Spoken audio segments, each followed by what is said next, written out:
Saya Krisna Banu Himawan, kelas 12 MIPA 2, nomor absen 22, ingin menjawab ulangan sejarah tentang disintegrasi bangsa Indonesia. Nomor 1, pemberontakan PRRI dan Permesta merupakan pergolakan daerah yang berkaitan dengan sistem pemerintah. Bagaimana upaya yang harus diwujudkan pemerintah untuk mengantisipasi pergolakan serupa pada masa kini dari kejadian pergolakan PRI dan Permesta tersebut sebagian besar dilatar belakangi oleh rakyat Sumatera, khususnya Sumatera Tengah, yang merasa tidak puas dan tidak adil karena mereka tuh sudah memberikan sumber daya alam yang bisa dibilang cukup banyak kepada pemerintah pusat di Jawa, tetapi pemerintah pusat di Jawa malah tidak membalasnya dengan meningkatkan infrastruktur pembangunan di Sumatera Tengah.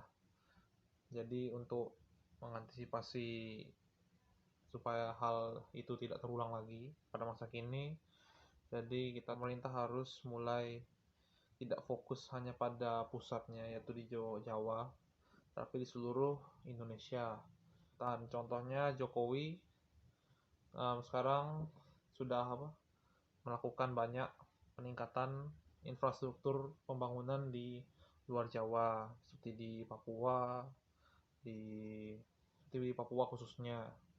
Lalu untuk nomor 2, banyak tokoh-tokoh yang berperan dalam menjaga integrasi bangsa. Pilihlah salah satu tokoh lalu jelaskan peran tokoh tersebut dalam upaya menjaga integrasi bangsa dan teladan baik dari tokoh tersebut. Nah, tokoh yang saya ambil dari dalam integrasi bangsa ini adalah Basuki Cahayapurnama atau Ahok.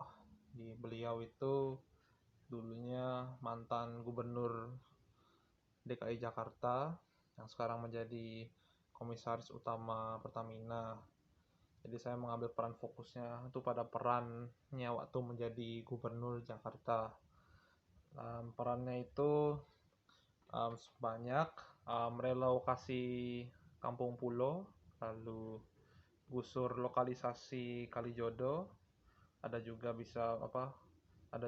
pembuatan RPTRA, lalu ada aturan baru di mana sepeda motor itu dilarang di Jalan Tamrin di Jakarta. Lalu ada pasukan oranye atau pasukan kebersihan. Lalu ada peraturan di mana Monas itu tidak boleh digunakan sebagai tempat menjual dari pedagang kaki lima. Lalu ada pembangunan baru yaitu Simpan Susun Semanggi. Mungkin bisa dibilang peran besar Ahok itu di Jakarta emang karena gubernur di DKI Jakarta, tetapi bagaimana Ahok itu membangun integrasi daerahnya itu dalam menangani masalah yang benar bisa dibilang susah dilakukan oleh gubernur-gubernur lainnya, seperti dalam mengurusi kebanjiran.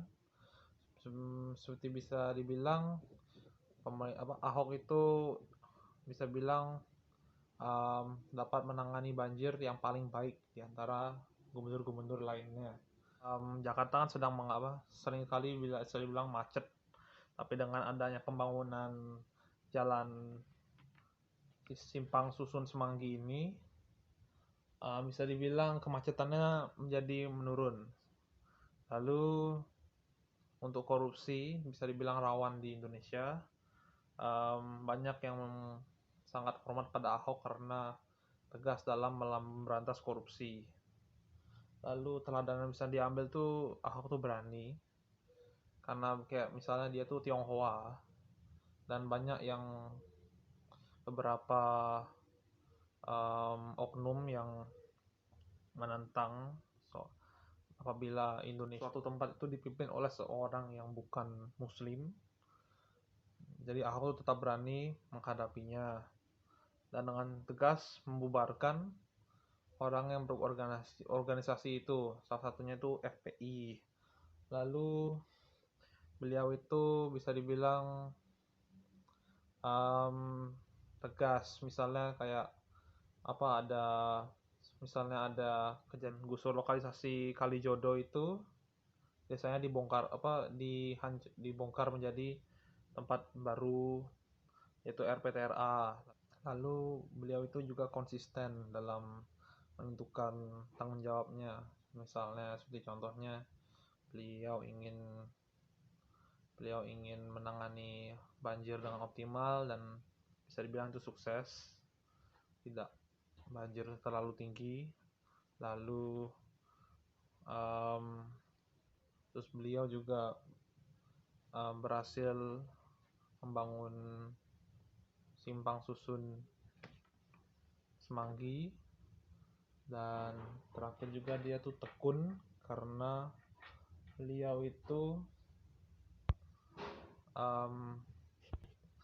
lalu kesimpulan yang bisa diambil dari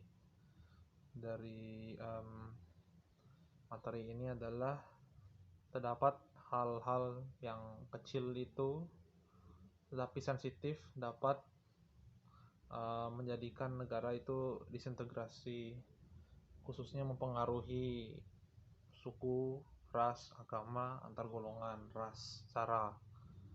Nah, itu emang sangat mudah membuat rakyat itu terprovokasi untuk melakukan disintegrasi bangsa. Jadi untuk menangani hal tersebut diperlukan juga pemimpin yang dapat menentukan kebijakan yang sesuai dalam pembangunan dan kehidupan bangsa Indonesia.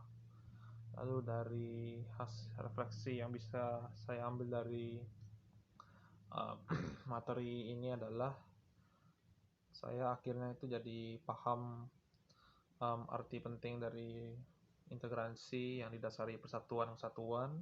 Hal yang bisa saya lakukan dalam menjaga integrasi bangsa Indonesia adalah dengan menghargai adanya toleransi, meningkatkan rasa toleransi dan menghargai adanya perbedaan, karena terkadang saya itu bisa dibilang tidak suka melihat orang yang berbeda, dan saya juga ingin memfokuskan rasa toleransi daripada dibandingkan dengan rasa egois saya.